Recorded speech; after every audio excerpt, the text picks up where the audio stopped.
I didn't expect something like this. This is way better than I thought. Exceeded my expectations, especially with all the cool people on this trip. My favorite part of this trip is when we actually do the kayaking, even though everyone's like, oh, we gotta kayak 4 miles, 8 miles, like yesterday was the 8-mile day. I'm like, no, this is exciting.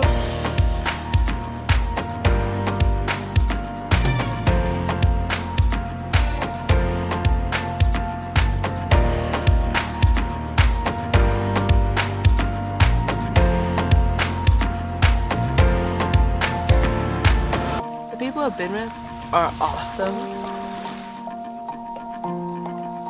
They encourage you and they help you if you're having a challenge. Greatest good for greatest number of people for the longest period of time. There's a bunch of people you just met and you talk and you just get to know them better. It's exciting, especially in a new shore, out in the ocean somewhere far from your home. Every day I was so excited to wake up, and I didn't want to fall asleep every night because I just wanted to keep hanging out, keep doing stuff. Oh, I have one. Okay. What I'm going to take home from this experience is how to be more independent and how to not be more dependent on my phone or on my computer, and how to just explore the wilderness and what we have in Alaska. I think I'm definitely gonna take home going out more and just enjoying public lands and using what's there for us.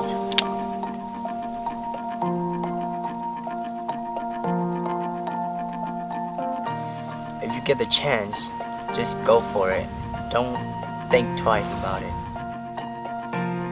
It's a once-in-a-lifetime opportunity that you're going to regret not going on, because it's a nice way to get outdoors and get in touch with nature.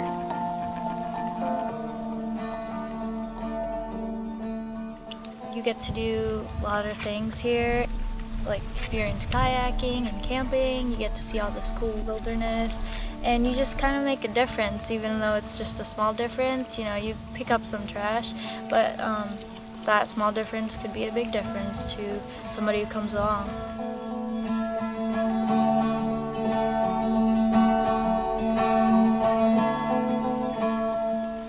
What I like especially about Alaska is the nature, the view, and all this beautiful scene. And I just felt kind of sad for the forest. And I felt like we have to take care of our environment and pick up trash.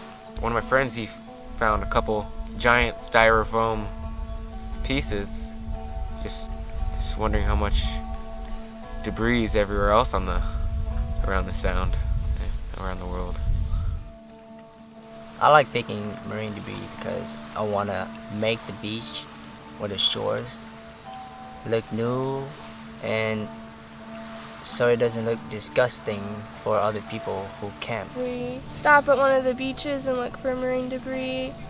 And yesterday for our lunch stop, we found a campsite, and we broke up where their fire pit was, leave no trace. So just making it look like no people had ever been there. So no fires, no garbage. So there's 7 principles for leaving no trace. First is plan ahead and be prepared. Second is camp and travel on durable surfaces. If we need to have a trail, just make one single one, and that's the only one we use. Third is pack it in and pack it out. Fourth is properly dispose of what you can't pack up. 5. Leave what you find.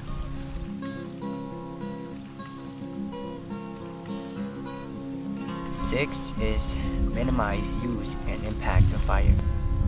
For Leave No Trace, we did a lot of the stuff in the tidal zone.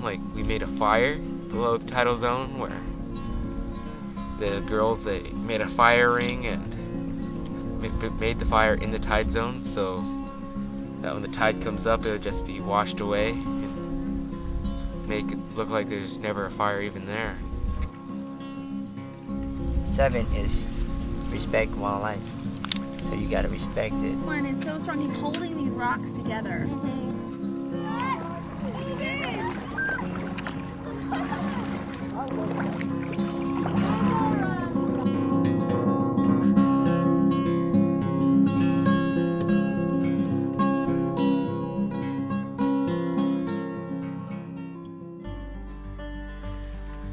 The work projects that we started were very unexpected, especially in Ishami Bay.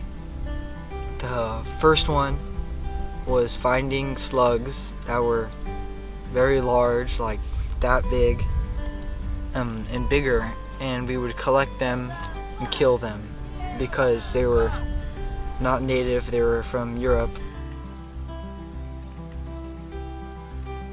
They are invasive, so invasive species are something not supposed to be there, and then when they are there, it's very harmful and like ruins the local ecosystem and the native plant life and the native like animal species there. We collected black slugs and put them in salt in a plastic bag, and we collected about 1,701. 1,701. But like 1,700 of them. Over 1,000, almost 2,000.